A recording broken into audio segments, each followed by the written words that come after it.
Dive in the deep end, it's time to defend your movie.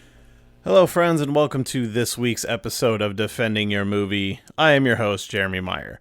So this should be a pretty exciting week. I think there's a movie coming out at the end of the week that apparently everybody's trying to see because people are selling their tickets for thousands of dollars on eBay. And hey, don't do that. And also don't buy those. Like, what is wrong with you? Just wait to see the movie. Like, that's insane. So Spider-Man No Way Home comes out this week. And, you know, it's looking to be possibly the biggest Spider-Man movie ever made. Maybe this will be the Marvel one that'll actually compete with Spider-Man 2 as being one of my favorites. But, you know, that remains to be seen. So before that movie comes out, I want to take a look back at the previous time that we had a third Spider-Man movie. All the way back in 2007 with Sam Raimi's Spider-Man 3 with Tobey Maguire. Maybe we'll see him again as Spider-Man. Who knows? Wink, wink. But Spider-Man 3, you know, those original movies, I think a lot of people still look at Spider-Man 2 as kind of the quintessential Spider-Man movie, although, you know, people love the Marvel ones as well, the MCU ones, and I do too. But Spider-Man 2 was always kind of the one for me, and still is. Spider-Man 3, on the other hand, it certainly has its fans, but it was a step down from 2, and I think it was, you know, high expectations it's hard to live up to.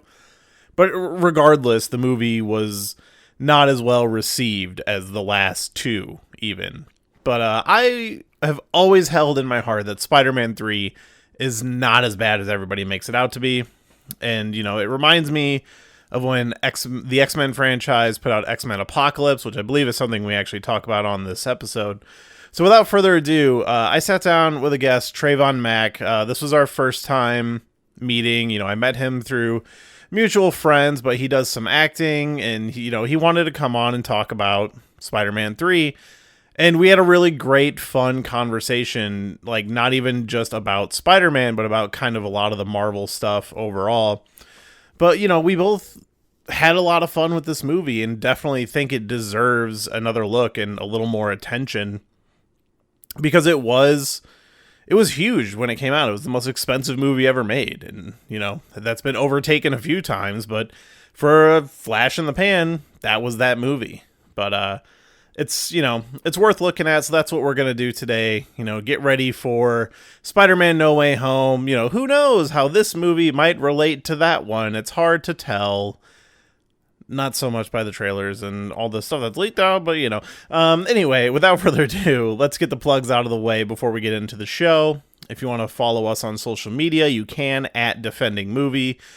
We have our merch store at belowthecollar.com/defendingyourmovie, as well as a Patreon. And the Patreon is a little bare right now. I've been super busy with the holidays and getting ready because my wife and I are having a baby in January. And I'm still not sure. The show might go on like a month-long hiatus when that happens, just because I'm going to be pretty busy. But we'll see what happens there. I'm hoping to have enough episodes that, you know, hopefully I can take some time off and not have to worry about that.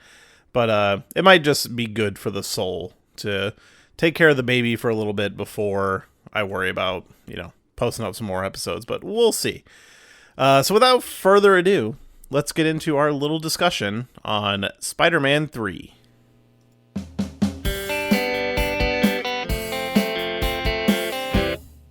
Obviously, with December rolling around, we got a new Spider-Man movie coming out, and I wanted to talk about one of the older Spider-Man films. And I'm in the camp. Spider-Man is my favorite superhero, and I am of the camp that there has never been a bad Spider-Man movie. Some are just less good than others. But that's my ever-growing optimism, I guess. But it always made sense that the first one to tackle would be Spider-Man 3, because it was kind of the first one that people maybe were down on at the time. But I do feel like there is maybe a reevaluation happening of this film. But how did you feel about it at the time when it came out? See, it's almost difficult with Spider-Man 3 to kind of go back and think of it like when it came out, because it's painted in two different ways. Of one, I was a child when that happened. 2007, I was 11 when that movie came out. So that Okay. thing was everything to me. It was like that. Superman Returns, which I accept is not a good Superman movie anymore. Um, they had all different types of stuff. I remember the trailer for Iron Man was just coming through. I was super excited for everything and anything superheroes. And then secondly, obviously, it's just the passage of time. Other better Spider-Man movies have come out.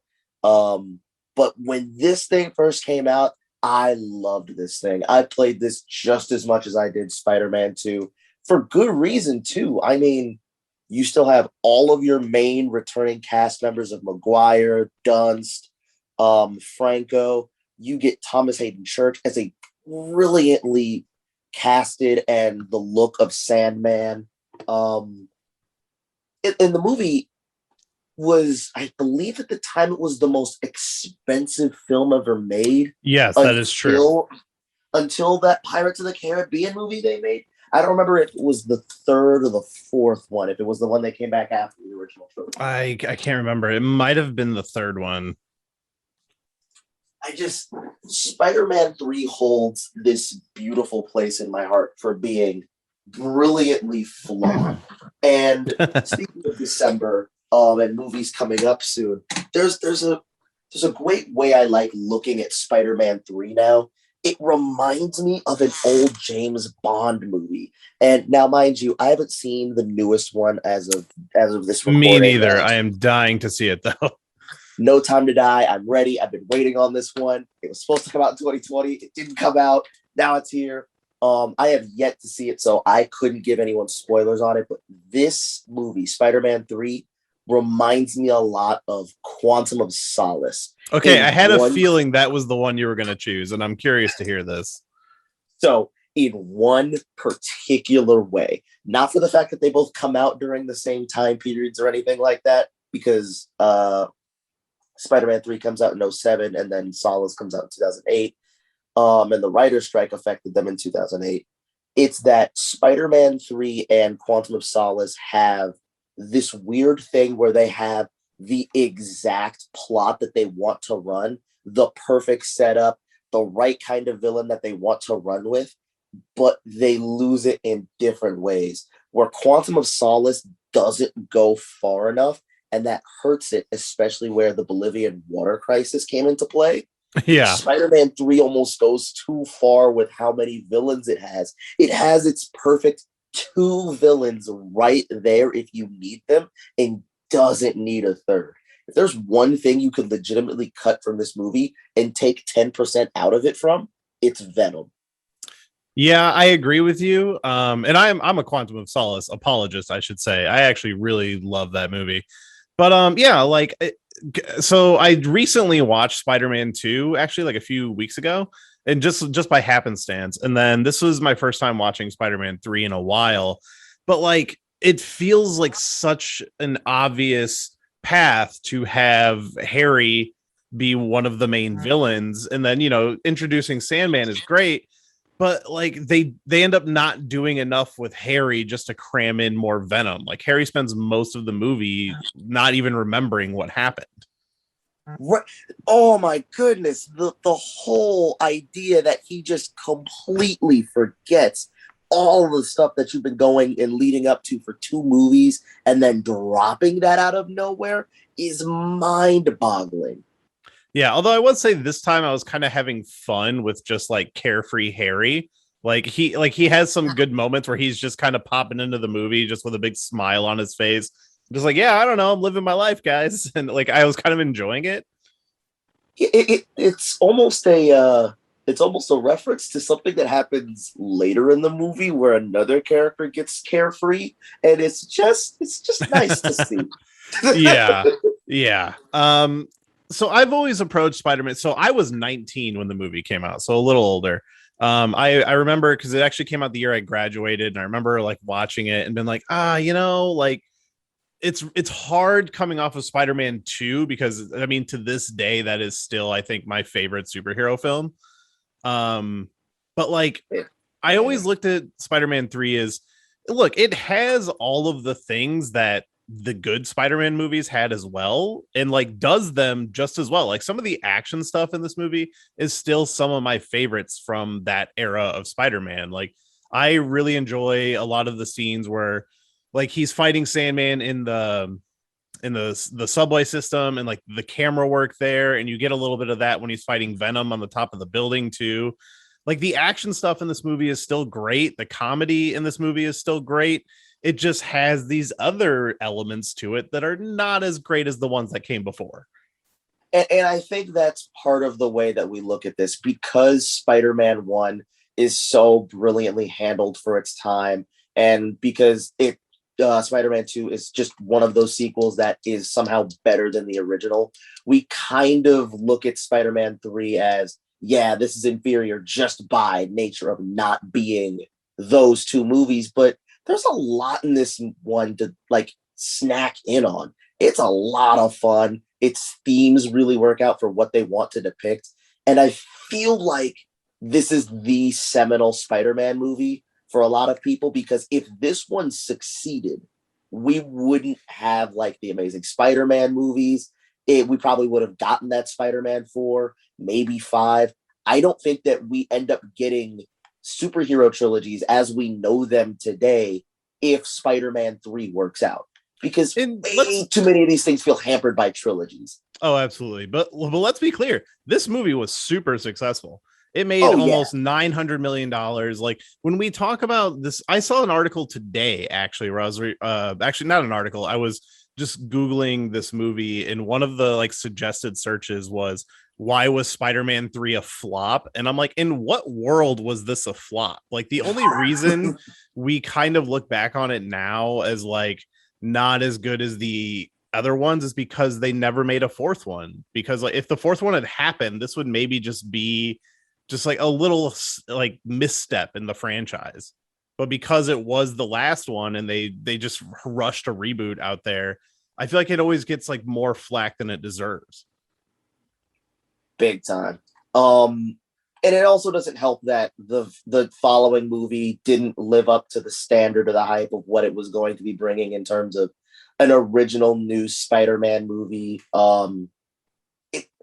It almost feels like we dogpile on this one just a bit too much, despite the fact that it still has, like you said, just about everything that the other Raimi movies still ended up having.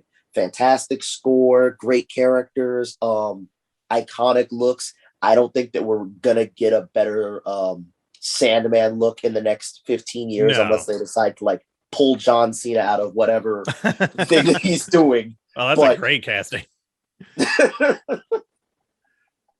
He probably should have did it like 10 years ago, just as he was like still young in the WWE. But like, yeah. That's spot on for me now. Yeah, and like Raimi throughout his entire kind of series, like he always adds a little sympathy to all of the villains. Like I think Doc Ock is probably his best villain, which is a big part of why that movie is so successful. But like Sandman, like the emotion there is real. Like you feel it. Like Harry, there's the familial tie-ins between with his father and with his group of friends. And I think that's another reason why Eddie Brock just kind of stands out in this film, is he feels as crammed in as he kind of was. Right. I mean, he doesn't really have that straight up connection that everyone else has. Like, it almost feels like J. Jonah Jameson would have been a better pick as a villain, like a straight up villain for this movie than Eddie Brock. Yeah, and like I actually like Topher Grace as like a choice for Eddie Brock. Like I know he's different than like the comic version of Venom and stuff, but like when he looks like Venom, like the look is cool enough. And I think a lot of people confuse Topher Grace and Tobey Maguire, so I think putting them as like villains in a movie is kind of hilarious. But like I'm fine with the work he does. Like he does the best with what he has. But it just clearly feels, and you know, it's been stated before that Venom was kind of forced into the movie. Same with Gwen Stacy, and both of those characters, they feel like that. They feel like they were just written in at the last minute. Yeah, like Gwen Stacy is one of those things that like, just doesn't work in the movie, especially since you still have Mary Jane Watson on hand. And if you're not gonna do something like definitively break them up, or God forbid, kill off Kirsten Dunst's character, why did Gwen Stacy show up? Yeah. Well, so reading, I was doing a little reading that I always knew Venom was something that was kind of forced on him by the producers. I guess Gwen Stacy was as well. And I didn't know that actually until like today. Huh. I thought that would be something that would like come into play in a later movie. I didn't think that would be forced in, because from there you would just probably end up doing away with Kirsten Dunst's character in like Spider-Man 4 if you do like Vulture or something like that, and then eventually move to Gwen Stacy. But I don't know, like Raimi's easily a traditionalist when it comes to Spider-Man. There's a lot of stuff that he ends up doing that just screams, I'm pulling straight from the comics and nothing else. So when you do the bridge scene with Green Goblin in the first movie, it feels like that would have been the perfect time to do it and pull that trigger. But if you're not going to do it, how are you going to make that work for people who are used to your traditionalist style of how you're doing these movies, you know? Yeah, and you know how you said like how he kind of has a specific sorry, hold on, I got a throat problem here. All good. Oh, sorry about that. Editing, that's why we have it. But yeah, like how you're saying, like Raimi kind of pulls from a specific feel and look. Like one thing I've always appreciated about his trilogy is the world he creates feels like the real world, but kind of not at the same time. Like it almost feels like they took the world of Spider-Man in the 60s and they took the modern day and kind of smashed them together. Like there is this like almost whimsical feel to the city of New York in his movies. Like in that first one, when you have all the people throwing the stuff off the bridge at the Green Goblin, and the second one on the train. You mess with one of us, you mess with all of us. Yeah, like it feels like a comic book world that somehow exists in the real world, and that does carry over into this one. Like we don't get as much like interaction with the public in this one, aside from like kind of at the end when you got Spider-Man swinging in front of the flag or whatever, and everybody just kind of standing there watching, which is like it's, you know, it's a properly cheesy moment. It works.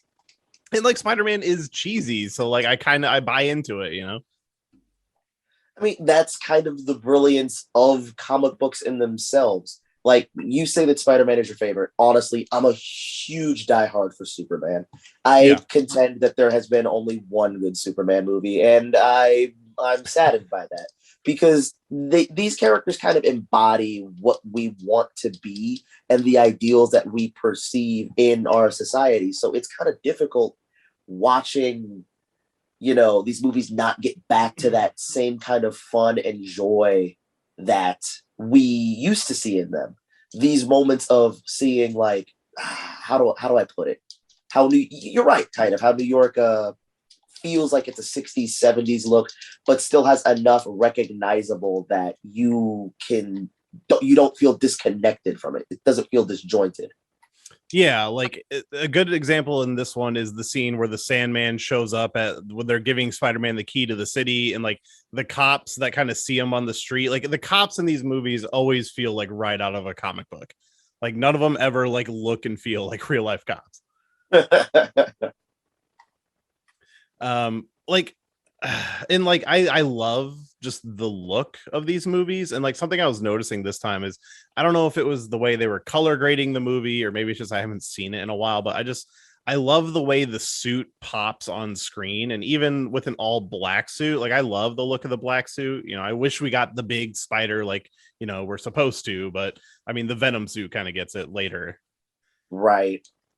But I'm sorry. I'm sorry. I apologize. I interrupted you. No, it's just like I've always been a big fan of the Raimi suit. I feel like some people nowadays kind of don't like it, but I will still maintain I think the best looking Spider-Man suit is the Andrew Garfield and Spider-Man Amazing Spider-Man 2. That's kind of like my favorite go-to suit, but the Raimi will always be classic, and like seeing that black suit still looks cool to this day.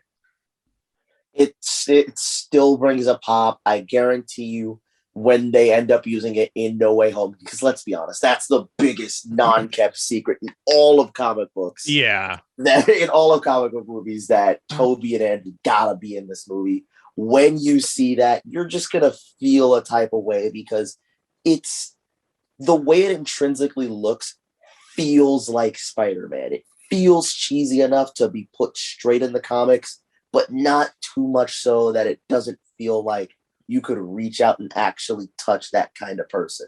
Like, that doesn't exist. Yeah, and like I like the Tom Holland movies, but they've never hit the highs that, like, for example, Spider-Man 2 has for me. And like the suit is fine in those movies, but every time I look at it, I always just feel like something's missing from it. I was like, oh, I like this for these movies, but like it's one of those things where with a lot of the Marvel movies is like I can't even tell if it's CGI or real sometimes.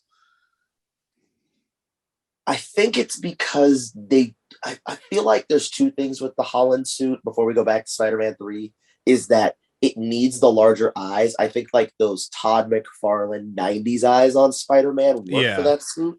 And then raise the webbing. Not too much, but just enough to see that there's a detail to it. Yeah. Because otherwise it just feels like a cat suit almost. Not a bodysuit per se, but more like he's like wearing, like he needs to go swimming. Like, yeah, and the tiny little spider on his chest is like I make that a little bigger. I always like the ones on the Andrew Garfield and the Toby suits. Oh yeah, big spider works just about every time. Yeah. Yeah, so this was actually, I didn't know this. Like I had heard rumors about this for a long time, and I forgot that it happened, but I noticed when I was watching this movie that it was different. And I forgot that they put out a different edit of the movie. And are you familiar with this? That the editors they put out a different edit of this movie for theatrical? No, not theatrical, like on home video release. So they actually released it in 2017. And there were stories forever that like there was a different edit of the movie. And I think maybe overseas got it like a while back. But so I bought the Blu-rays for this movie like 7 years ago or something like that. They had them at Target, and it's like these blue packages. I was like, okay, like I don't have these movies on Blu-ray, so I bought all three. And I was watching it through Vudu because I have all like my digital copies or whatever. I was like, okay, well, I'll watch it on my PlayStation through Vudu. And I was noticing there was like different stuff in it I hadn't seen before. And I'm like, wait a minute, what the hell? So I did some research, and apparently they did put out the editor's cut. And apparently my digital copy is just that version. And I had no idea. Is it a better movie than the theatrical? It is in a way, because it adds a couple scenes. One scene in particular, there's an extra scene with Sandman with his daughter, which is kind of nice. Like towards the end of the movie, like she's with her mom in a park, and he kind of forms a sandcastle, and she kind of just comes up and touches it and then walks away or whatever. But the biggest change is it changes the ending as to why Harry decides to join the fight, and that instead of the old man coming out and talking to him and that scene everyone hates, it's kind of just him looking at a photo of the three of them together. And then he just like it, it's kind of implied that he just shows up because he remembers like the love they all had for each other. I actually like that, because one of the themes of this movie is forgiveness. And I feel like that works and makes that last shot more impactful. So the entire movie really is the basis of Peter finally putting Mary Jane first in their respective lives, because it feels more and more like she's being cited off, which, I mean, it's tough because there's not enough like agency that any plot gives her in these stories. And then Harry and Sandman having to deal with being these contentious figures in his life, one being the reason why he became Spider-Man, and another being, how he became the person that he is today just by being his general friend, and losing all of that, losing himself in a way. And I think it's more brilliant if you add that Harry scene in there, because then you get this moment where if Harry can forgive himself and forgive all the things that he's done, and his people can accept him, then Peter can do the same. And then that last shot of them hugging each other in that, what is it? Is that cafe or that like nightclub that they're in? It's the nightclub she works at.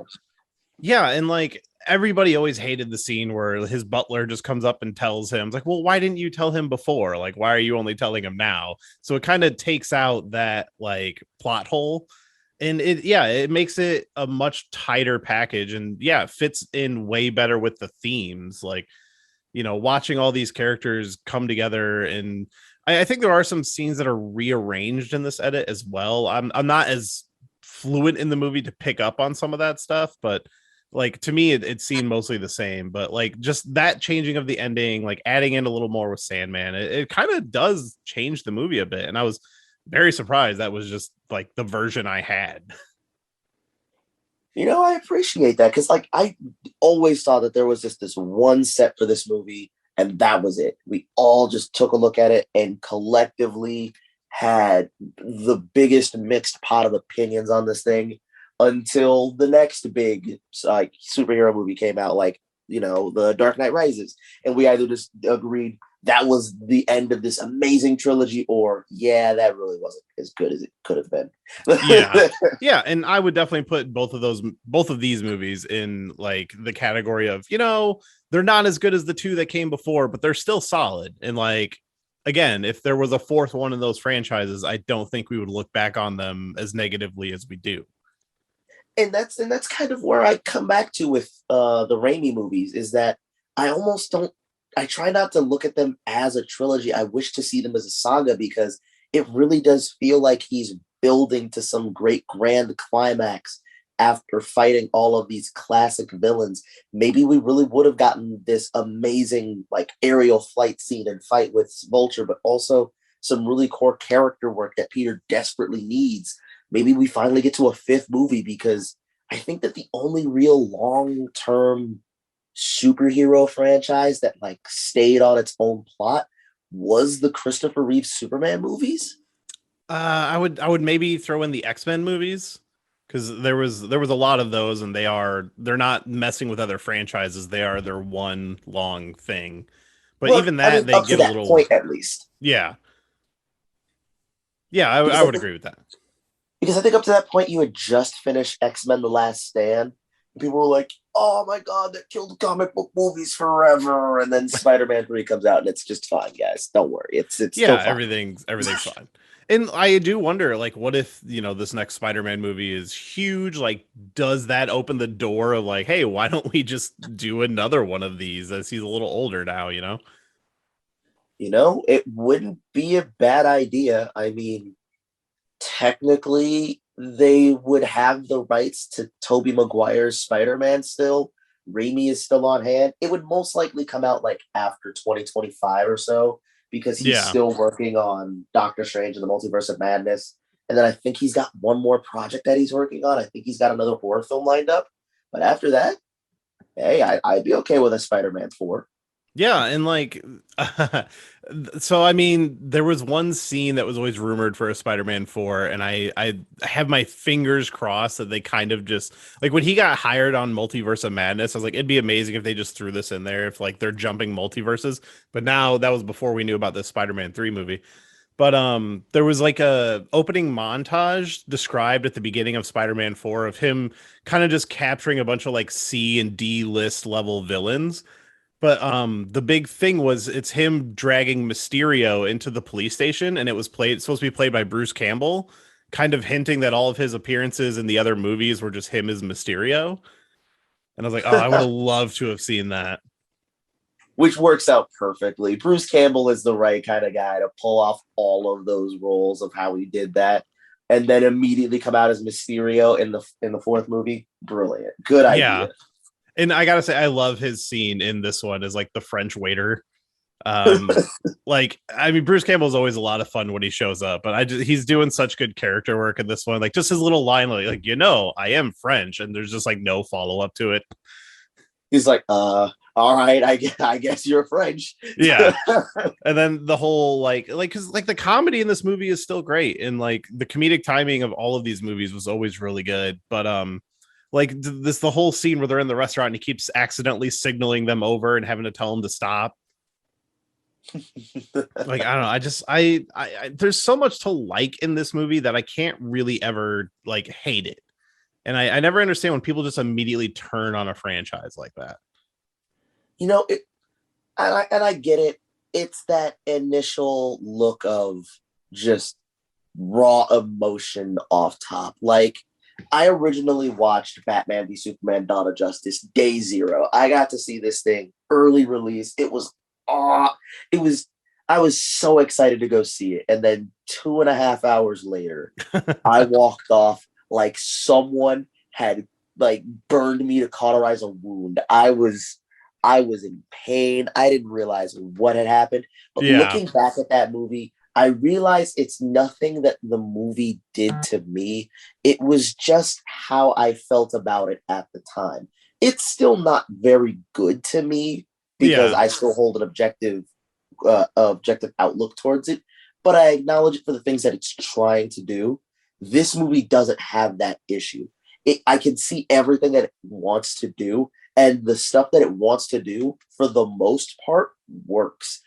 Peter's entire journey with the black suit, from first getting it to seeing how his entire world just like kind of slowly breaks down, is really good. I like the way that they get away from the drug metaphor that the suit kind of is, and go Yeah. more in terms of just like, it really brings out that emotional dark side that everyone kind of has, because this is something that the Raimi movies like touch on a little bit, but they never really like fully address until this one. Peter really does have a dark stroke to him at times. Like in the first Yeah. movie, he almost really straight up kills a guy before he really becomes Spider-Man, and that's the thing that kind of puts him back on the straight and narrow. Peter sees a bunch of stuff in Spider-Man 2 after he loses his powers for good and decides, yeah, I'm done with being Spider-Man, and kind of just does not care. Just goes right back down to freaking scarfing down a hot dog. And in this one, he really lets that dark side show. And yeah, guys, we get it. It's goofy. There's a big I old dance scene where he's in a fully black suit and he's mean, dancing. should we talk about it? Yes, I, f- absolutely. I feel like any conversation about this movie is always, no pun intended, dancing around that moment. But I don't hate it. Like, I can't remember where I heard this. I heard it like a few years after the movie came out, but it was a justification for it that I was always like, oh yeah, I'll totally buy into that. And that is like, Peter Parker is a nerdy guy, and if he's going around trying to act cool, that is like a nerdy guy's impression of like how a cool guy would act. And I'm just like, okay, yeah, sure. Like I can go along with that.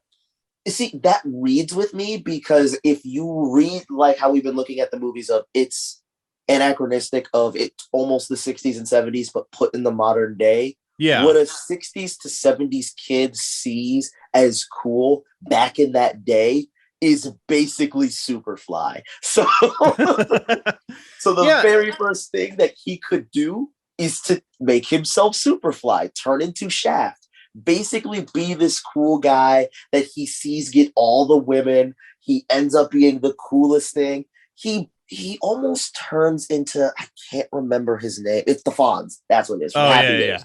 He turns into the Fonz, but if the Fonz had absolutely no filter.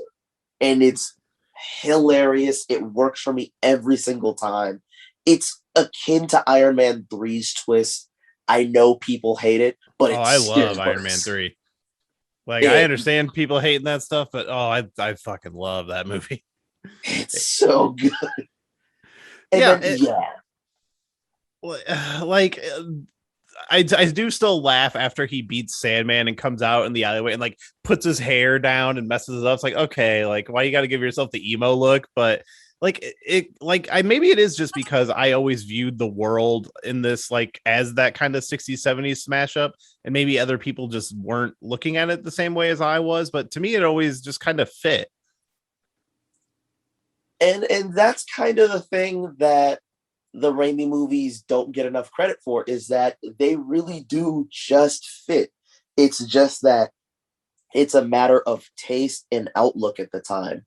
And personally, at the time, it worked for me. And then a couple of years later, I found myself thinking that this is the goofiest movie ever made, and it's not on par with them. But honestly, looking back at it now, having seen it maybe, I want to say 10, 12 days ago, I was I was kind of harsh on this movie, and I'm back where I used to be. I still love this little darling of a flawed kind of film because there's way too much in this movie for me to not love. The entire moment of Flip Marko becoming the Sandman might just be my favorite villain origin of all time. Him Yeah. trying to slowly build himself back together still looks great, just as good as the dinosaurs in Jurassic Park. Yeah, like so this is always something I notice when I watch this film is the CGI in the movie because at the time this was the most expensive movie ever made, as we said. And there are moments in this film that still look incredible today, and then some moments that kind of look like they were still figuring it out, like kind of like when you go back and watch which I did recently, if you watch Star Wars Episode 2 versus Star Wars Episode 3 and you're looking at it now in HD, in the CGI in Star Wars Episode 2, I was amazed at how bad it looks now.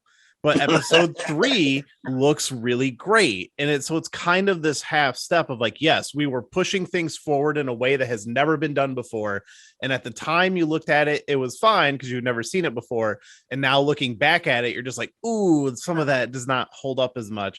And my favorite example of this is, which is also one of my favorite scenes in the movie, is when Harry and Peter have their like midair fight, which is like really cool stuff we've never seen in a Spider-Man movie before. They've never had him just kind of like swinging around in the air fighting someone like that. But like, so when they're going through the alleyway and like he's like dodging all the stuff and they're like, a lot of it just looks kind of not great, but not bad enough to be like, oh, that's terrible. Like it's in this weird in between spot of progress of technology. Yeah, there's also this moment in the movie where in that same fight, where they do this almost 360 kind of duel around like a skyscraper spire. Yeah. And Peter swings around, and I know that's supposed to be Tobey Maguire, but it looks too rubbery for me to just acknowledge that that's a human being that's supposed to be swinging. Yeah, it's kind of like that Matrix Reloaded like thing of like, hey, you're having a dude fight like 80 guys at once, and then at one point everything just switches over to CGI, and like the technology wasn't 100% there to accomplish this, but it looks good enough. It's because it doesn't last long enough, I think. If it lasted longer, or you had a longer amount of time to like look at it, and still it would be pain to watch. But it's just the toss away enough to really like keep you in the action. If there's anything that doesn't work out of that fight, it's really is that moment where he like bonks his head on that. Like, what did you expect was gonna happen to your friend when you like clothesline him like that? He looks so surprised, like, oh man, I didn't realize webbing and metal did that before. Holy crap. Yeah, like so that scene, and actually the Sandman scene, this movie does a few moments of action with no music that I think make the moments a little more impactful. That is one of them, because it's like the music completely stops once he hits that line, and you're just listening to him bounce off everything on the way down. And then they do it in the Sandman fight when he's fighting in the subway tunnels. Like the music cuts out as they're fighting, so it's literally just the rawness of these two guys just like punching each other. Right, because the music cuts out and it's just the sound of what is it? It's those screws that are inside of the pipe before the water bursts. Yeah. All you hear is that pop, and you just kind of feel that odd amount of tension, like, oh yeah, he's really about to murk Sandman, and he's not gonna feel good about this one. Yeah, and like I think the dark Spider-Man works better when he's in the suit versus when he's messing up his hair, because just hearing like his voice when he's just like good riddance, and just hearing how angry he sounds and stuff, like that stuff works really well. Yeah, it's all of these moments come together to make a fine, average enough movie. It doesn't blow my mind nowadays like it used to when I was a kid, because nothing blows my mind like when I was a kid, because I was a kid, you know? But as an adult, like, I can still look back fondly on this one. There's enough in this that it has fun with what it's doing. I think one thing that is a little awkward for me in this one is Rosemary Harris. Aunt Really? May kind of just, I love her. Don't get me wrong. Oh, she's the best Aunt May by far. Oh, easily. There hasn't been anyone that can even come close to taking the reins from her. But she almost doesn't have enough in this movie to work with, kind of. She's not in it very much. She gets 1-2 scenes, I think. Yeah, I kind of think so. There's the scene where they get the ring, and then the scene where they're with Captain Stacy talking about Ben's killer, or the Flint Marco being Ben's killer. And then there's a follow-up scene where Peter comes to see her to tell her that he died or whatever, or that, Spider-Man killed him. I think that's kind of it. Right. But if you put that in like lines of like the way Spider-Man 2 looked at Aunt May, there's 3 scenes that kind of lined up with that the same way that Spider-Man 3 goes. In the first scene, it's the birthday scene.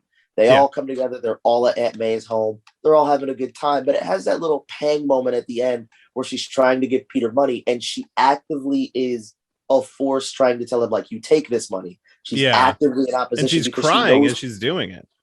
Right. It gives her a lot to work with. The second is I don't remember. I forget exactly what that second moment was, but we all remember the third. It's the speech with the kid at the garage sale. Everyone loves it. It works. It's probably the best non-Spider-Man scene in any of the trilogy because she just lines out exactly the reason why we enjoy seeing Spider-Man from a child's perspective. Everyone likes Spider-Man because he's the hero. He does what's right, regardless of what is expected of him. And you just need that a little bit, you know? Yeah.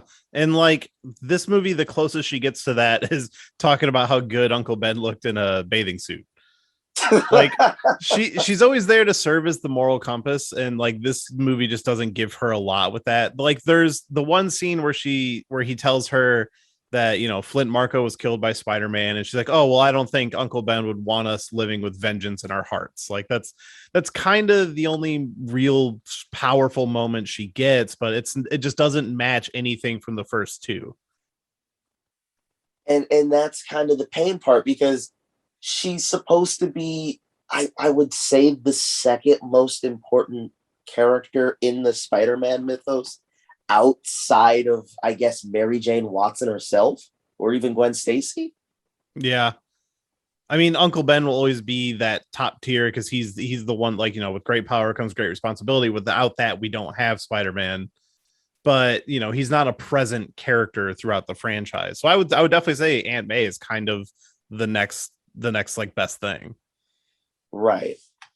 Which kind of hurts the movie when you don't get enough of this character who is actively a force in the plot. And that's part of the reasons why this movie like just struggles a bit, is people who need to be active forces in the plot simply aren't. That whole plot line that they give Mary Jane of, hey, Peter, you need to kind of like, please support me in this sense because I'm struggling. I've been supporting you. Please help me, is great. Too bad they go nowhere with it and immediately continue back on with what they're doing. Yeah, like that was something I was like this time around, because I'll be honest, Kirsten Dunst has never been my favorite in these movies.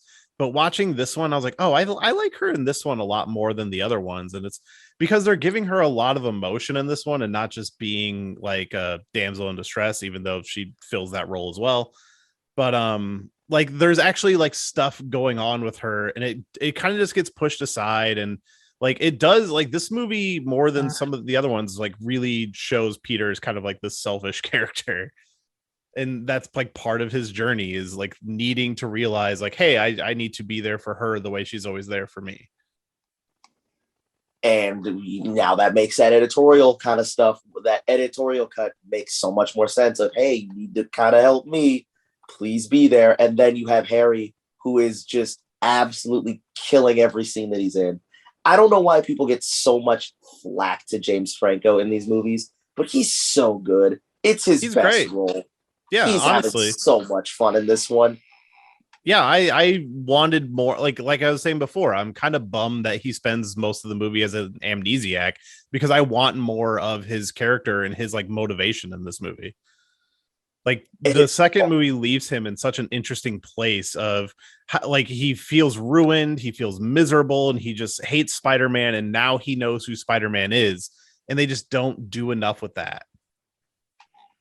all he gets is a one scene where he goes ahead and slaps Peter Parker in the face, and then an immediate rush to the fight, of which, yeah, that scene of him slapping Peter Parker is super uncomfortable, and it needs to be. This is the first time he's really actually gotten to see Peter that we know of since that moment, and it is perfect. Yeah, like honestly, all of my favorite character moments in this movie are the moments between Peter and Harry. Like I love when they're fight in the alleyway and Peter trying to save his life. I love how they kind of get back to the way things were when he can't remember things.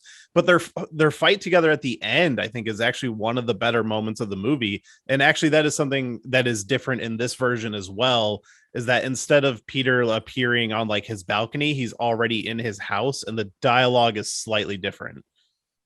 And it's a little better. Like honestly, it's a little more powerful. Do I still get the Goblin Jr. line? Please tell me I still get Goblin Jr. I think so. It's really the start of the fight that is different because it's like Peter's like hanging out on his couch and is acting a little more cocky. But I think like all the dialogue and stuff beyond that is like the same. Oh, good.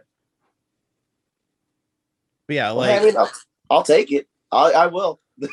yeah, like I honestly can't believe like I just had this different edit and like because it was just one thing because I watched the first half while I was at work. So like I'm kind of watching it as I'm working and I think some of it missed me, but there was like a couple moments where I was like, huh? Like, is that how it's always been? Maybe I just haven't seen it in a while. But then when I finished it at home, I was like, oh no, this scene I have never seen before. I can't imagine that. I can't believe that there's a whole other cut out there. I have to find this thing. Like, so I know that like Spider-Man 2.1 exists, but Yeah. I've never seen it before. I still want to see it. I don't like it as much in the sense that so like one thing it does do really well because I have that version as well is it adds more action moments. Like there's the fight with Doc Ock on the train is extended. And so like that stuff's good, but there's one scene in particular that kind of kills it for me, and it's the scene in the elevator when he like loses his powers and he's in the elevator with that dude, and this guy's like, "Oh, nice Spidey costume" or whatever. That scene goes on for like 5 minutes because that dude's a comedian in real life, and they literally they improv this whole scene, and it's just incredibly awkward and like not funny, and like that just kind of kills it for me. The reason why that scene works is because it's so clean of a scene. It doesn't last too long. Yeah, and it has the same ending, like, but it's this whole thing of like, oh, that guy's like in marketing and he's trying to like, hey, I can help you market yourself or whatever.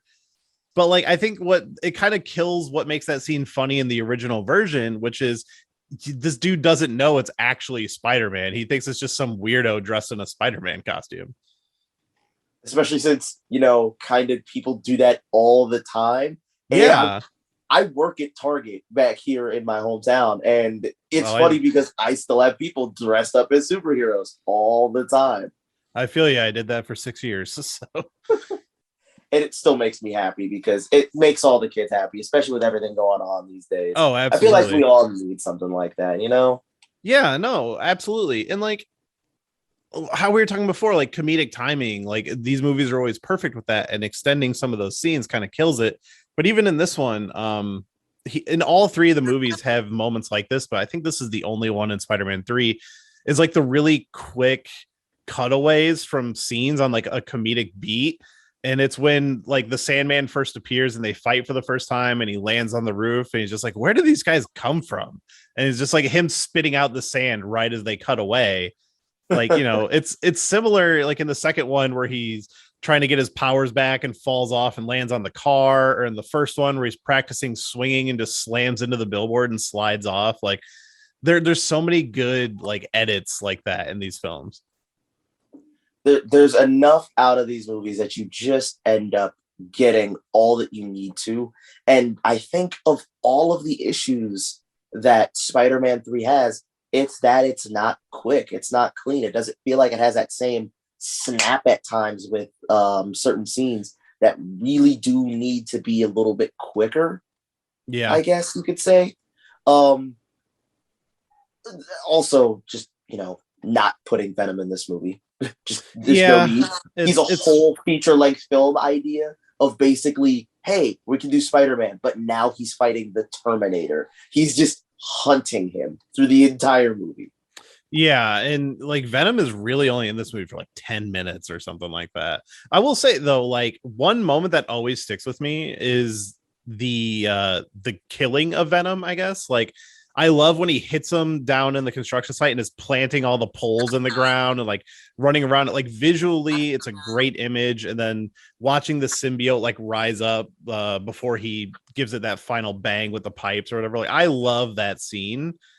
And it's like, okay, like I guess I'll forgive what they did with Venom just because like visually I think that's a great scene. And like even like Eddie jumping back into it to try to get it as it blows up, like that stuff's fine, but it's all in service of a character that should have gotten better dues. He needed a bit more. Yeah. And he eventually got his own movie and a sequel, which I haven't seen the second one yet, but I enjoy that first one, I guess is the way to say it. Why they ever didn't just go with Woody Harrelson's traditional hairstyle, I have no clue. Oh, I have no idea. Hey guys, let's give him this curly carrot top wig. Okay, that didn't work. All right, let's just give him mop top. Have you seen the second one? I have not seen the second one, but I've seen enough memes to get the general gist of what's going on. And I'm kind of sad that I was spoiled on the end credit scene. I specifically just asked somebody, like, I was like, look, tell me the post credits. And it was just like, okay, that's what I thought it was. Thank you. And like, because it's a movie I want to see, but I'm like, it's not like I'm dying to see it. It's like, oh, when I get around to it, I will. Yeah, it's one of those things that doesn't enhance the film in any specific way outside of like, oh, okay, that's gonna happen now. Which I'm excited for that. Like that's something I would like to see, but we can't really go into it. But it raises questions that I am curious to see the answers to. Very much so, and like I already knew that we were most likely going to end up getting a Venom 3, but with seeing where they went now, I'm kind of curious to see this more than I was the first two. Yeah. I'm excited to see that second one when I get it. Like I liked the first one and like just more of that I think I'd be okay with. So, and I've heard it's good. Everybody I know who's seen it has really enjoyed it. So it always irritates me with these Venom movies that it's just the most bloodless PG-13 you could ever have. People's heads come off and nothing happens. Especially with Carnage in there. Like I think I could be fine with a PG-13, but it should have been an R-rated movie. Well, 100%. Easily an R-rated movie. Like I never want an R-rated Spider-Man, but like give me R-rated Wolverine, give me R-rated Venom. Like I don't think Batman really needs to be R-rated. Like there are just certain characters. Batman ever needs to be R-rated unless you're like doing some psychological horror stuff, like a Court of Owls movie, and R-rating for that one. Prime. I'll take that any day of the week, especially if you get like Del Toro to do it or something like that. Yeah, and I'm super curious what this Matt Reeves one is going to be. Like I've heard it's like when they did test screenings, they're like, oh, it's basically like Seven but Batman, and I'm like, okay, like show me what that is. If that maybe that'll be R-rated. I have no idea. Hey, I'll take it, man. Yeah. I think the one moment that sticks out with me in this movie more than others is outside of the Sandman scene, because it's genuinely iconic. The bell tower scene. As soon as he's done, like making Mary Jane jealous and actually hitting her, which kind of shocked me at first. I wasn't expecting something like that, but it kind of works with what they're going for in terms of his aggression. He ends up, getting rid of the Venom symbiote, how he almost always does, thanks to sound. And is that an alarm for you? Yeah, I don't know why that went off. Sorry about that. Oh, okay. No, it's all good. He ends up giving up the Venom symbiote, and it works for what the movie needs it to do. And I almost wish that was the ending, and then the end credit scene is Eddie Brock getting the symbiote. Yeah, I like saving Venom for another movie probably would have been the better idea. But yeah, that scene in particular, like I love the look of the symbiote, like the way it like clatches onto him and stuff. And Like, it was one thing that when they actually did a Venom movie, I was like, oh, this looks terrible. It's just the way it kind of just sinks into him and stuff. But like, I love the like living goo look that this thing has, and like when he hits the bell and the way it kind of like shoots off of him like that. Like, I love that scene for that reason. And like the pain he keeps like screaming, all of this just like emotional work that he's trying to get this thing off, and then he looks visibly just like emotionally drained. It Yeah, took everything out of him. Great, perfect scene, works out well. And then you go on to fight Sandman and only Sandman, and then Harry yeah, shows up, and that movie is so much better for me. But it, even with all the stuff that we say, like it can make it better, we still exist in that moment where it's just like, yeah, no, this is still fun. I still enjoy this movie. All the moments that it needs to hit, it hits to the same sounds of the first two movies. And I'd almost be willing to give this movie a 7.5 out of 10. yeah. Like, I reviewed it on Letterbox like after I watched it, and I was like, you know what? It's still like a 4 out of 5 to me. Like, I that bell tower scene to me reminds me of the 90s animated series. It still has all the stuff I love. Like, it has action scenes in this one that I think, like, I don't think any of the action scenes in the first movie are as good as the action scenes in this one. Like, Oh, yeah.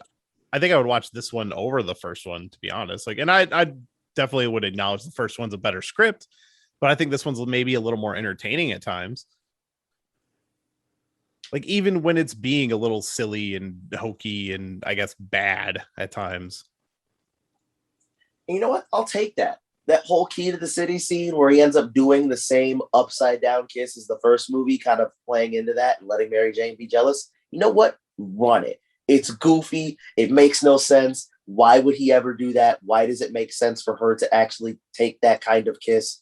Who cares? It works because the movie says it works. Yeah, and it's really only iconic to them in the movie because it became an iconic moment in cinema at the time of like, oh, this was like an image that everybody knew from that movie. And it's like, why would they have this feeling about this? Like, why is that their kiss, as she calls it? Like, have they never had a kiss as good as that one? And but like, even leading up to the key to the city moment, like the action scene that gave us that moment, that crane scene is like a great moment, like great action scene, and something you don't even see in a lot of superhero movies nowadays, which is sad to say, is superheroes rescuing civilians. Like, even the MCU doesn't feature a lot of moments like that. Which is kind of sad because that was sort of their thing going in, is that we're the Avengers. We can protect everyone whenever we can. In Yeah, fact, I feel like showing them save a bunch of civilians like they kind of do in Age of Ultron sometimes works yeah, out good. If like in Infinity War, when the snap happens, you start seeing average everyday people get snapped. Like yeah, that lady from the diner from the first movie, he's like, I don't know where Captain America is, but I want to say thank you. Snapped. yeah. Children left unattended because parents are snapped. You don't have to Oh snap God. babies or nothing like that, but that is scary. That is spooky out of nowhere. Yeah, and like, it's another reason why Iron Man 3 stands out to me, is because that scene where he saves everyone from the plane. Like, I want more of that in my superhero movies. But dedicated scenes of him doing nothing but this one particular thing is great. Yeah. And it's something the Spider-Man movies always feature. And I think it helps because he's the neighborhood Spider-Man, that's kind of his job. Yeah, but at the same time, you end up having that same sort of thing with the other Spider-Man movies where he doesn't always end up doing the I'm going to save everyone, where he kind of only saves the people that are closest to him. Like, one thing I don't like with Homecoming is that Parker never saves like a group of people that isn't directly from his high school. Yeah, and the one time he kind of tries to, he doesn't he messes up, which is on the boat when Iron Man shows up to help him fix it. Right. Which is good. It Yeah. works because he's still growing as a Spider-Man and as a character. It's kind of weird that he knows that he doesn't have to do this on his own. He has people he can rely on. and it's okay to rely on them. And that's one of the things with the MCU that kind of struggles with me, is that you really can call in some of these people when you absolutely have it, because Peter can call in Tony Stark. He's not just not gonna help. Yeah. And like, I don't think Andrew Garfield has any scene that I can think of him like just saving people. No, he's got the bridge scene from the first movie. Oh He's got yeah, that, like, yeah. He's got that first one where it's Oh, and really then solid. in the second one, he saves the people in Times Square from Electro. Yeah, he does, but that's also alongside the course of the fight itself. In Yeah. that one, like, he Yeah. was going to save them because that's just a part of the fight. Never is the scene just, I'm going to save these people, and that is the core emotional thing in that. Because Yeah, that like in Spider-Man 2 with the train, or in Spider-Man 1 where he's catching the cable car or whatever. Yup. Like, it goes immediately from fight to, okay, I can no longer fight this guy. I must stop this train at all costs. I'm putting everything in my power to stop this train.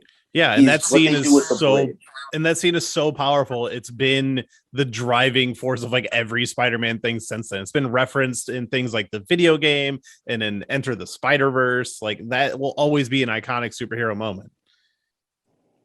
It's the little things from these movies that end up becoming great emotional stuff, and the strong moments, the stuff that they really hone in on. Bridge scene, not necessarily like does Spider-Man 3 really have that? It has the crane scene where he saves Gwen Stacy. No, I mean, like, yeah, he has the moment where he does go to save Gwen Stacy. I mean, that might be the like, only one in this movie that I can think of. Does it have like the big moment, the one that you point out in this one? Like, yeah, you're watching Spider-Man do Spider-Man stuff. I mean, yeah, I think that's the one in this one. Other than that, it's just him kind of fighting the villains every time. Like, there's not many scenes of him just like saving someone. Yeah.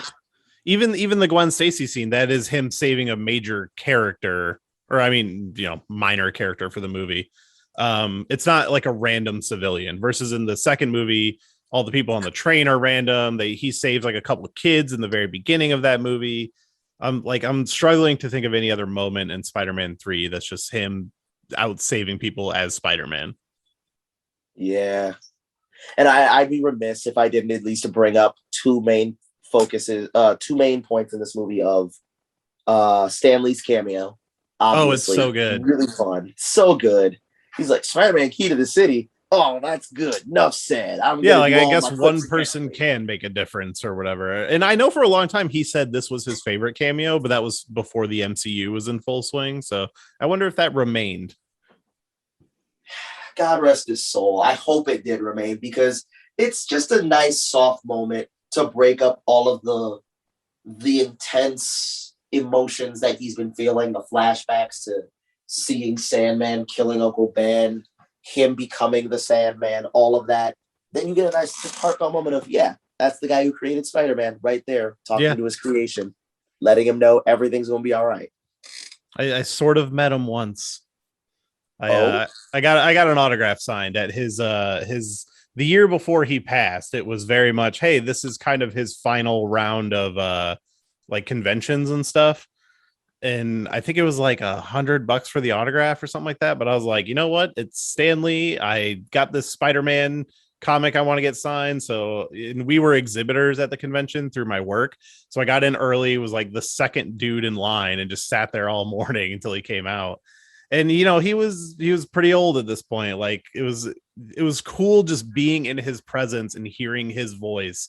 But like, the guy, his handler, kind of helping him move his arm to like sign stuff. It was like, oh, it was kind of sad, but like kind of cool at the same time. And he was just still out there doing it, man. Like, it was crazy. Like, he just loved it. Yeah. And then obviously the second sad point of this is Cliff Robertson, the gentleman who plays Uncle Ben.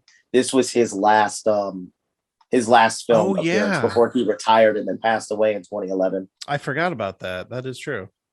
Because they had to film whole new scenes with him and his death scene, which, yeah, that's a little that's a little hard to see again because Yeah. man, he really kills it. Like Yeah. there hasn't been a better Uncle Ben in Aunt May. There really No, hasn't. which I guess is Martin Sheen the only other attempt? Because the Martin, Holland ones haven't even acknowledged uh Uncle Ben, really. yeah, he's the only Uncle Ben. Yeah. Huh. Well, he's the only other Uncle Ben that I can think of because Spider-Verse doesn't tackle that at all. No. Maybe Spider-Verse 2 will. You never know. Maybe one of the Spider-Men that they pull is a Ben Parker. Which, okay, so I had this theory the other day is what if in, Far From Home, or not Far From Home. What is this new one? No Way Home. No Way Home. What if in No Way Home, Tobey Maguire is kind of like the Peter B. Parker from Spider-Verse? Like he's the one where him and Mary Jane never did get back together and stuff like that. And you kind of get the more, down and out Spider-Man through Tobey Maguire. I like that. It works out really well. I feel like this movie is already riffing a lot from Into the Spider-Verse in itself, because you're going to be dealing with the whole multiverse aspects. You're bringing in other Spider-Men. I almost kind of want them to do that just for the sake of saying, okay, we did it. Now we don't ever have to do that one again. Because the Peter B. Parker, Miles Morales situation that they have going on works for the sense that you were supposed to have the perfect Spider-Man to assist you in everything, but you lost that, and now you have to make do with what you have in a found family sort of a situation. I almost feel bad if they decided to do the same thing, despite the fact that you have multiple people to look up to in the MCU. Like Doctor Strange is around doing his thing. You had Nick Fury in the last one. You had Tony Stark for 3 movies. Yeah. Almost 4, I guess now, because Civil War, Homecoming. He was gone by Far From Home. Yeah.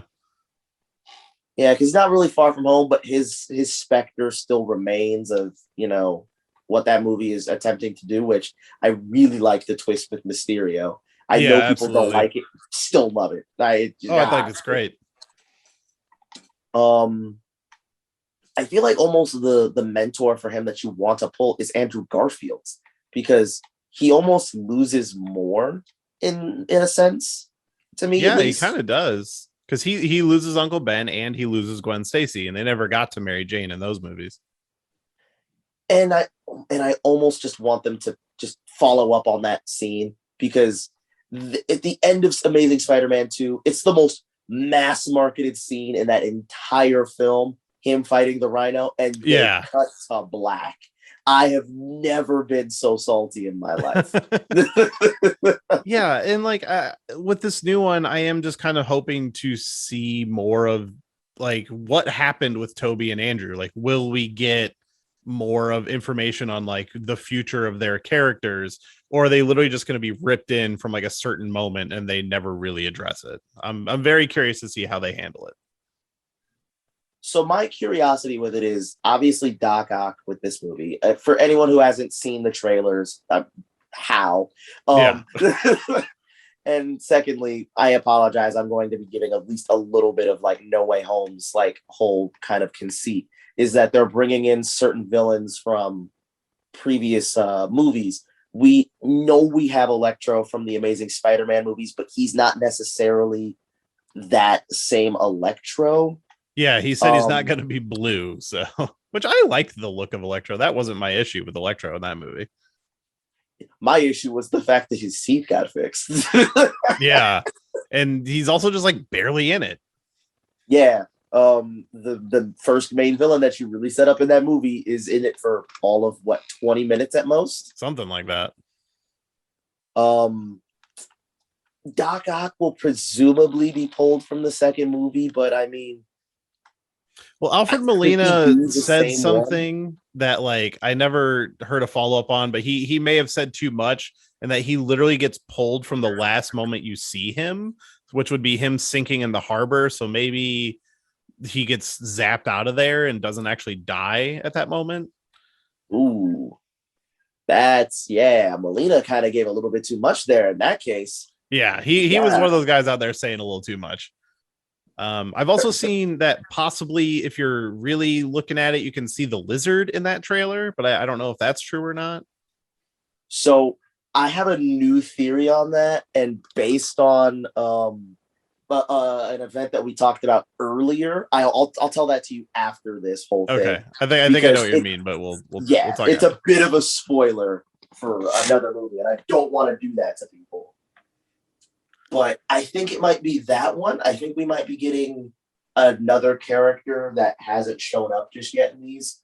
And I'm kind of excited for that one as opposed to Lizard. But hey, I feel like they're going to do Kurt Connors again anyways in these, because they've said that they want to do Peter in college. And the only Peter in college villain that makes sense to me to do first is the Lizard. Yeah. And that was one thing I really hoped to see with Toby that they never got to. Ah, man, that Kurt Connors would have been great. Yeah, they had such a good actor picked, and like it's like they kept teasing it, like, hey, he's in 2 and 3, and he was, probably going to be in 4, because I know when Raimi left, they were working on 4, but they were also planning 5 and 6.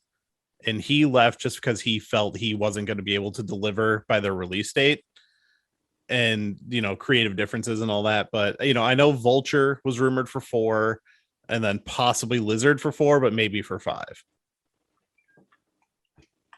Yeah, I would have, like I said, man, I would have really loved to see where this whole thing goes, because boy, did it need more. It needed so much more. Yeah. And like, I don't think 3 deserves the kind of hate it gets. It's kind of Sony's fault for not giving him more time. And like, no, we're just going to jump into Amazing Spider-Man and, kind of fumbling those movies.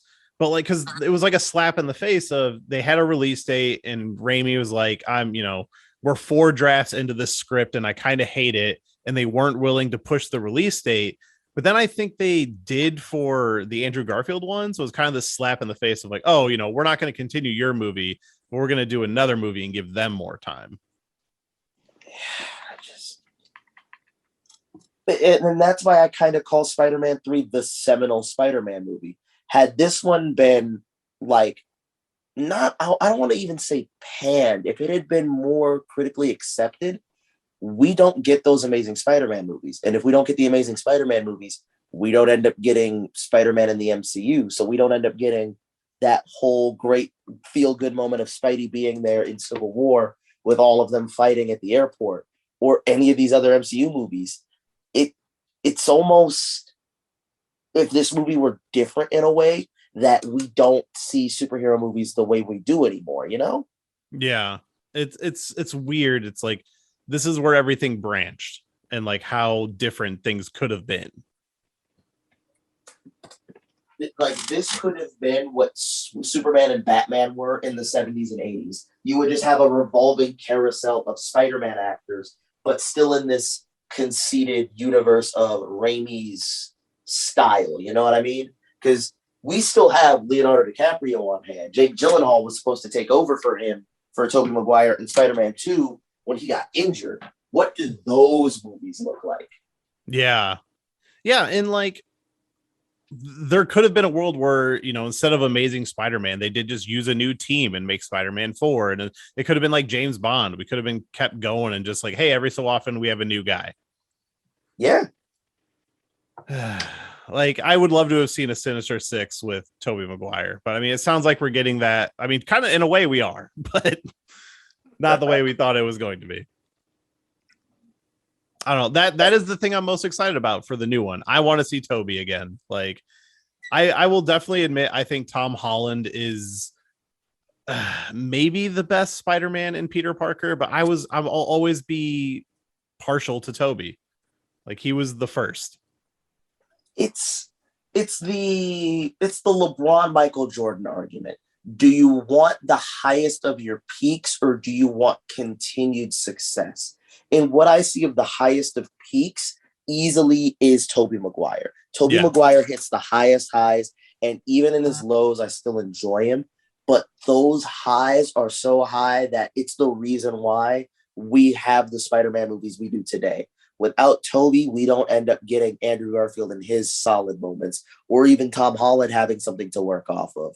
And whoever ends up taking the Spider-Man mantle after that will most likely end up following off of what these movies have done and why they are so good. There really are lightning in a bottle, and then somehow Raimi captured it twice and dang near caught it a third time. Um, if you want sustained enjoyment all the way through, yeah, Holland doesn't always hit the highs that I think and I the think that's movies just by want to. nature of where Spider-Man got introduced into the MCU, is that they Yeah, kind of had to rush things to get him ready for Infinity War Endgame. Like, I would have loved to have seen grassroots Tom Holland Spider-Man, and we never got that. And, Toby, we watched from the beginning. And, it's kind of just by nature of like, well, we did see that with Toby. We don't need to retread it with Holland. And, we had to get him ready to be in Infinity War Endgame. So we had to give him a more high-tech suit and stuff like that. Like, it's just by nature of where that universe was when that deal was made. that's what it is. It's nothing the man has done, because No. Holland, for all intents and purposes, has been a fantastic ambassador for the MCU. I Yeah. think he's on the lines of Evans and Downey Jr., that he's just meant for this life. He's Yeah. ready to run with it for as long as he wants to. And whenever he's done, he's going to get the big send off. That Iron Man send off he got, oof, How are you gonna beat that? pale. Yeah, we're gonna see grown men in tears. Don't worry. Yeah. It's just, we're going to see an extended line of good Tom Holland Spider-Man movies, and it all comes from this one here. This movie where everything went right and everything almost came together to the point where we didn't even need any of these other Spider-Man movies. We have number one, which is the Prime origin story. It works. It comes in this time after 9/11 where it just it reminded you that you were still doing everything good that you were doing, Yeah. It had that nice, good, heartfelt, and it honest and sincere look at itself. Spider-Man 2 goes up to 11, and then it decides to go, okay, yeah, we're also going to put on the best supervillain in, I guess, comic book history. I haven't He's really up found there. anyone that's really beat Octavius for me. I mean, Heath Ledger's Joker's good, but I feel like he needed one more movie. I really do. Yep. He needed one more, and if he would have got like the Dark Knight Rises one, like in that one, it would have been rough, guys. Like I'm literally looking at my DVD shelf right now at all my superhero movies and like trying to think of the villains that even come close to being in like the top 5. And I would think Loki, just because he had so many movies and a TV series, which was all fantastic. But you have to think, the amount of time it took for Loki to get as good as he did was 3, maybe 4 full films. Because I was kind of, for me, it was like Avengers. Like the first Thor was like, yeah, he was good, blah, blah, but it was like Avengers was like, oh no, this guy's great. And then when he shows up in Thor 2, it's just kind of solidifying that for me. Yeah. But I mean, like, one whole movie, perfect. Otto Octavius is set. Yep. You don't need anything else. Changing it in any way almost kind of kills the character. And I'm worried they might hurt the character a bit just because of, if what they're saying is true, that, it's pulling him right from the end of Spider-Man 2, like he wasn't a villain at that point anymore. And like, what are they going to do in this new one? So, I mean, obviously we haven't seen the movie yet, but I guess we'll find out. So I was afraid at first when I heard everything that was going to be happening with this movie, but I gave it a bit more. I'm fairly certain, because didn't Feige work on these ones? I know he worked on the X-Men movies. Hold on, I actually have the Wikipedia pulled up. Let me see. I don't see his name anywhere. I swear he worked on Marvel movies leading up into Iron Man, He and then worked he on became the the main X-Men voice. franchise. I don't know how many of them, but I know he at least was a producer on the original X-Men movie. All right. I just he had the opportunity to work in the building and see how all of these were going, and I Okay, trust him enough. he was associate producer on the first two. Okay, no, I guess yeah, he was on all of them. He He was was on on all of them. yeah, he was on the 3 Spider-Mans, he was on 3 X-Men, Fantastic Four, Elektra, Punisher, Hulk, X2, Daredevil. So yeah, he was kind of all over the Marvel movies before the MCU. Man, and that's literally all he's done in terms of movies is he starts with X-Men 1 and then just does nothing but executive produce for Yeah. Marvel content. Like no wonder he's the guy, you know. This is just what he's been doing. It's been his life's work for, not even kidding, almost 3 decades now, and the dude has been at it and he's going to keep going at it. I don't see him stopping anytime soon. And No. I'm knocking on wood now for the terrible hope that he doesn't end up being like, all right, guys, I'm retiring 2026. Like, he's going to be here for a while. And as long as he's here, we're going to still keep getting good content. But it still doesn't quite, like, as much as I love Feige, it's still just, man, these Raimi movies, they still hit a chord with people. And I Yeah. think they hit a chord with people for the right reasons. Yeah, and I think they will stand the test of time and continue to just like hold that legacy. Like I think in 20 years, people will still look back and be like, yeah, damn, Spider-Man 2, still one of the best. Spider-Man 3, shaky at moments, but hey, this movie's still Great. pretty fun. Oh, Yeah. yeah. And I think actually, I was gonna say, I think with Toby kind of coming back and getting a little more, I guess what hopefully might be an epilogue to his franchise, that maybe it'll make people like go back to this one and look at it in a different light. I think that will happen. I think people will have to come back to this one, especially because they've been making the memes. You have to understand Spider-Man 3, you have to watch Spider-Man 1, 2, 3, 1, 2, and then 1, 2, Yeah. and 3. Like, yeah, guys, sure, but realistically, you don't have to. No. I think even at this point, everybody knows what they need to know about these movies, and I mean, most people are probably watching them anyway. And I guess they're all going to be going up on Disney Plus pretty soon, so more people will probably get access to them that maybe haven't seen them before.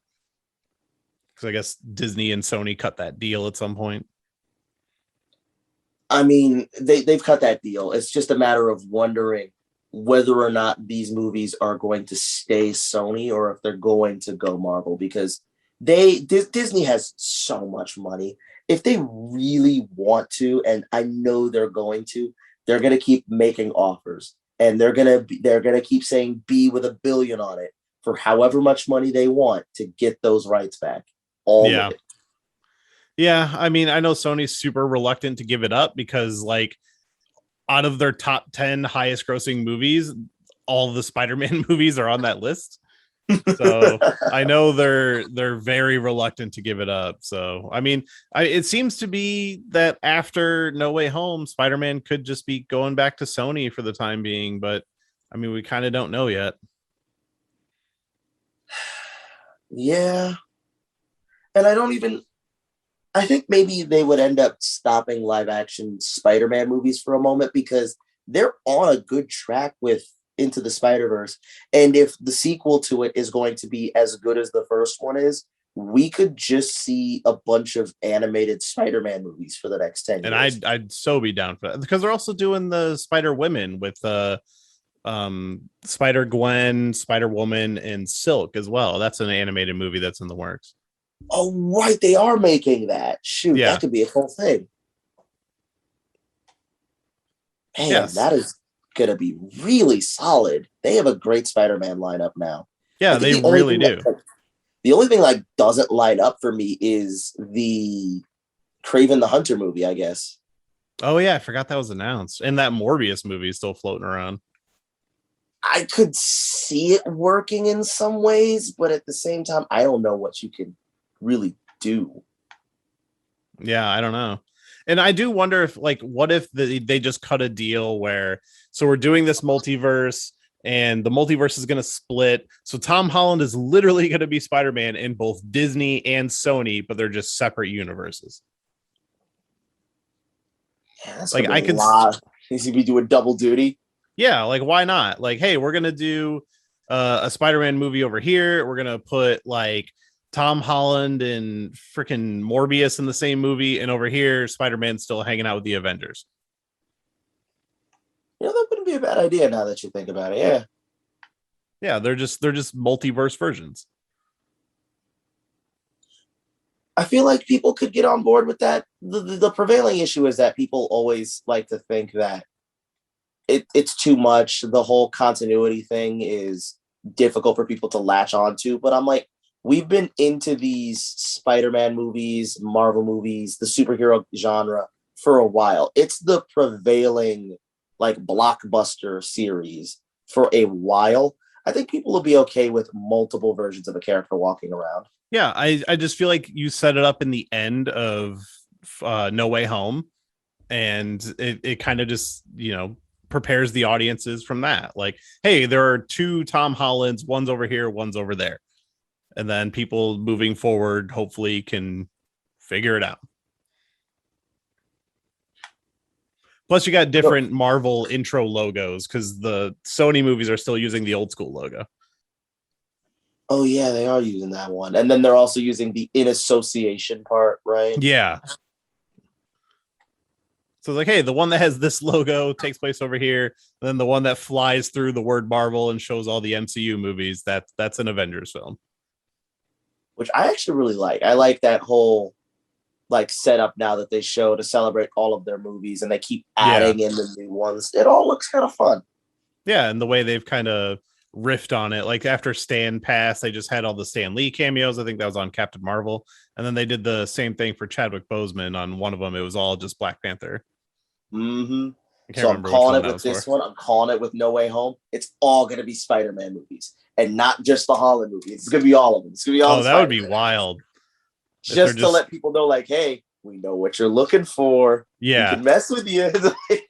I mean, rumor is that they're going to drop a second trailer and that we'll see Toby and Andrew Garfield in that trailer, and they'll finally confirm it. But I guess we'll find out soon.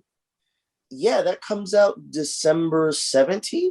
Yeah, and isn't there something in November? Do they have a movie or something? Well, they have another. Yeah, they have Eternals coming out November 5th. Yeah, so we might see it on Eternals then. Actually, I think we're going to see it a week after that. So November the 12th is Disney Plus Day. And usually on Disney Plus Day, they end up dropping a bunch of reveals for stuff. Yep, so I think we're probably going to end up getting the trailer for the Book of Boba Fett television show. We'll probably get the tease for Mandalorian season 3.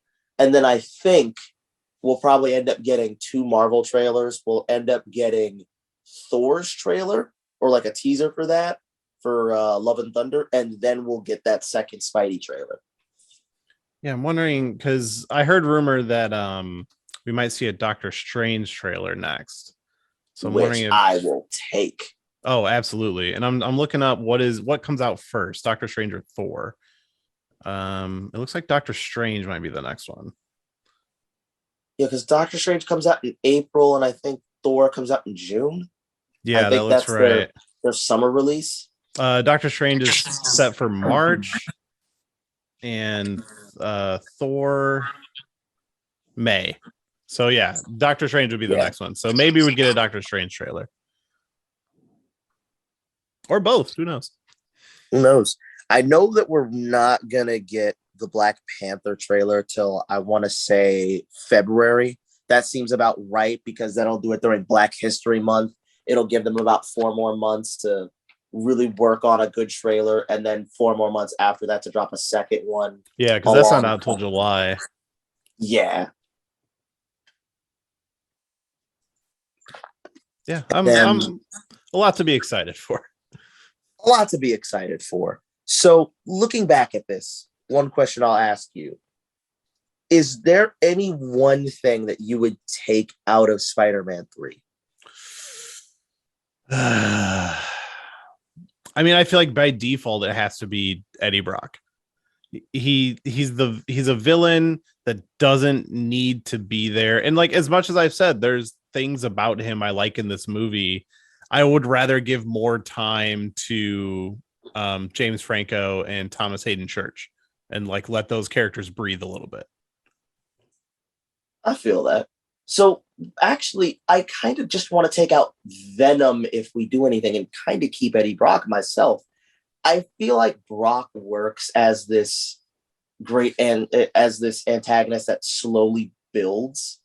If you want to do that one, because if you're gonna do the dark symbiote as this giant saga as it is, you can slowly build on it, give it a couple of movies where in a hypothetical Spider-Man 3, it is just Eddie Brock doing his fake Spider-Man photos, and then he proves that it's not him. The fourth one, Brock is on the side of like J. Jonah Jameson of saying Spider-Man's a menace, but no one truly trusted him because he's basically ruined him. And you get that small little buildup of just hating Spider-Man. And then a fifth, then you finally pull the trigger. Yeah, I could see that. I mean, I think the end of this movie could have been like a post credits of him finding the symbiote. Like you never see the symbiote again after Toby rips it off in the church. And then like post credits is Eddie's just finds it. And you don't even show it like attached to him yet. It just like that lingering presence of like, oh, you know what's coming. And then in the next movie, you kind of just go all in on it. Oh, yeah. Like you don't even show that he has the symbiote. He's just somebody's tormenting Peter, and then Brock shows up and transforms in front of him. And that's like the reveal, you know? It's nuts. Apparently, this was the highest grossing Spider-Man movie until Far From Home. Yeah, it made like 800 million. It almost made 900. And like 2 only made like 750 or something. Yeah, only 750. 890 worldwide, behind Pirates of the Caribbean and Harry Potter 5. Oh, that's the worst Harry Potter movie. I mean, it's got a great villain, but man, I was not really enthralled by that one. It beat Shrek 3, which makes sense. Yeah. The second one only made 789, so not far behind. 2007 really didn't have high grossing movies. Number 5 is Transformers, 6 is Ratatouille, 8 is the Simpsons movie. 10 is 300, which 300 is pretty good. Yeah, it's a good movie. I mean, 7 is I Am Legend, and I'm still that's an episode for another day because man, am I mad.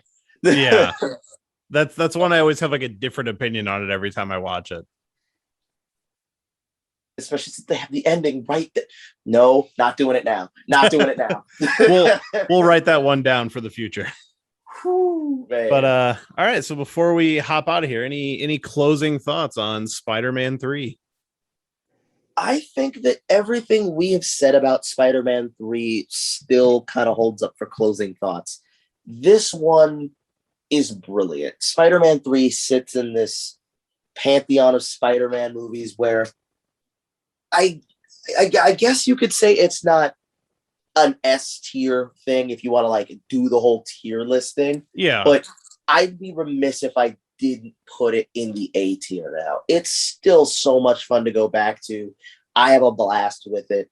And yeah, it puts some people off, but it really is a matter of acknowledging that this kind of movie does not happen anymore. We're not going to see another movie like Spider-Man 3 again for good and bad reasons. But dude, I really would love to see another movie like this. Yeah, it's like, you know, the MCU is sometimes they, you know, I don't want to say it's the riskiest franchise. Like it kind of isn't. They know what they're doing. They're not always playing it safe, but like there's a formula. And you don't see superhero movies like this one as much anymore outside of like smaller studios that are doing kind of the more independent ones. And it'll be fun to see where they end up taking these movies, but I will still end up holding this fond outlook to a film that we kind of have left behind almost. And I feel bad on that because we really shouldn't. This is the kind of stuff that we're going to look back on and tell our kids about, like, yeah, I was there. I was in the theater when I got to see Spider-Man 3. And they're going to be like, what was Spider-Man 3? Yeah, well, let me pull in a DVD for you, son. I know we're on hologram. DVDs were the thing. Yeah, like it's frustrating even Googling Spider-Man 3. It just keeps bringing up No Way Home. And I'm like, no, that's not what I'm searching for. You know what I'm looking for. Stop it. I remember for the longest, it was trying to give me the Amazing Spider-Man 3. I was like, yeah, but that's not what we're here for, guys. Yeah, that one doesn't even exist. Oh God, what would that one look like? It was there's some information out there. It was definitely trying to be a Sinister Six movie, but I can't remember all the details. But there's some stuff that has leaked out about it. Huh. Sony has been trying to get Sinister Six forever, and it looks like No Way Home is finally going to be the one where they succeed. It only took Disney's help to get there. It only took 8 movies. Yeah. And just so much money. So much money.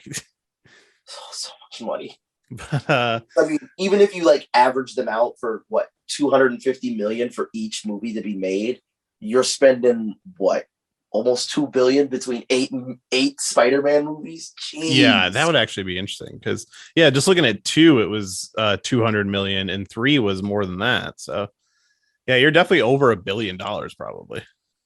Oh yeah, to make all of these, because I mean, well, even if you just estimate that all of these are blockbusters is spending 150 million, you're going to be over $1 billion in itself. Yeah. Yeah, and I want to say both of the Amazing Spider-Mans were 200, so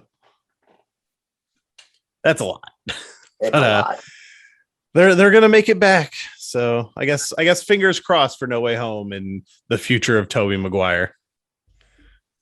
And for Andrew Garfield, I would love to see him make a superhero comeback. I feel like people give him too much of a disrespect because of those Amazing Spider-Man movies, and they're not his fault. No, and he's good in them. Like, I like him as, like, I always used to say that I always thought Andrew Garfield was a better Peter Parker and Tobey Maguire was a better Spider-Man.